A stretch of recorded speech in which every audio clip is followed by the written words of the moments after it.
تحصیل جهانګیري نه چېرته چې په خوړه 4 یونین کونسلو کې 4 یونین کونسلو کې ډېره غټه پاور شو شوې ده.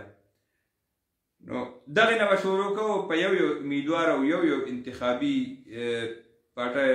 سیاسي پارټۍ مهم باندې به تبصره کوو. کامران څه به وایي جهانګیري ته چې نن تاسو نظر اچوئ؟ تفهیم به یې مونږ خپل وي ورته ووایو چې جهانګیري تحصیل نظامت چې دی نو هلته کوم انتخابي سرګرمیانې دي اخیري حدونه ته رسېدلي دي او عروجوانې دي. کوم نظامپور علاقه چې دا خوړه به ته مونږ یو په خوړه کې نظامپور علاقې کې نن عوامي نیشنل پارټي یو لوی جلسې اعلان کړو پاور شو دا پاور شو چې دی اهتمام جو هغې د تېر شوي کوم ایم پی ای دی او پیپل پارټۍ رهنما دی بصیر خټک د اهتمام کړو چونکې بصیر خټک صحت چې دی طبیعت یې سم نه دی او هغې د هغې رشته دارو په وینا مطابق چې هغې په سی ایم ایچ کې داخل دی او خو کوم جلسه چې وه نو د هغه کوم رشته دار یې هغې ارګنایز کړي وه نو ډېر درنه جلسه وه او لوی پاور شو وه چې کوم دی د هغه کړی و عوامي نیشنل پارټي چېرې دا بصیر خټک خپل خپل علاقې کې خپل یو پاور شو ښیي خپل یو طاقت مظاهره وکوي او بهترین طریقې سره هغې دغه وکړو او ډېر ګڼ تعداد کې د خوړې علاقې نه خلک ورته راغلي وو مختلف خوړې کې کافي کلي دي 36-40 پورې داسې کلي مخکې خو 30 کلي وو بیا داسې واړه واړه نور هم 40 پورې کلي مختلف واړه لوی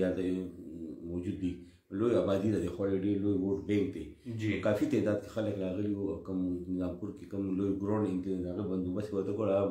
بلکل کوم نشست دی چې ټولې ډکې وي او خلک ولاړ وو پکې او بل دې اهمیت دا دی چې عوامي نیشنل پارټي مرکزي جنرال سیکرټري چې د نیاب افتخار حسین هغې خپله راغلی و هغه ورته خطاب هم وکړو او دغه شان مسعود عباس خټک چې دی هغه هم ورته خطاب وکړو سکندر عباس خټک هغه هم ورته خطاب وکړو امین خټک امین اکبر چې کوم دی پخوانی کوم ناظم دی هغه هم ورته خطاب وکړو او هغه د بصیر خټک طرف نه یو پیغام ورکړو چې چونکې ما صحت بصیر خټک صحت ښه نه دی او هسپتال کې داخل دی او خلکو ته یې چې هغه صحت بحالۍ لپاره دعا مو کوي او هغه دا جلسه چې کوم ده دا ارګنایز کړې ده او هغه ټولې دعاګانې دې سره دي او خپل کلي عوامو ته یې ویلي علاقې خوړې څومره ولس دی د هغه سپورټر دي ټولو ته یې دا پیغام رسولی چې تاسو سکندر خان خټک د هغه انتخابي مهم وچلوئ او هغه دا وایي چې دا خوړې اتحاد چې کوم دی نو دا به مخکې ونیسه خټک مومنټ د یو ایم پی ای منتخب کړی دغه شان دي چې دی نو دغه اتحاد چې دی خوړې خټک کوم اتحاد چې دی دا به یو کوړي خټک کوم سقوط ولاړ دی سکندر خان خټک د سره ملاتړ ولاړ وي او دغه شان دی کوم لیډ چې دی مخکې ورکړو په دې علاقې کې بصیر خټک چې خپل 13,000 کم ویشت د خپل یو ووټ بینک دی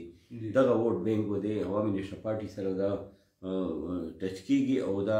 سکندر خان خټک چې دته مونږ کامیابي دته مونږ ورکوو یو درنه پاور شو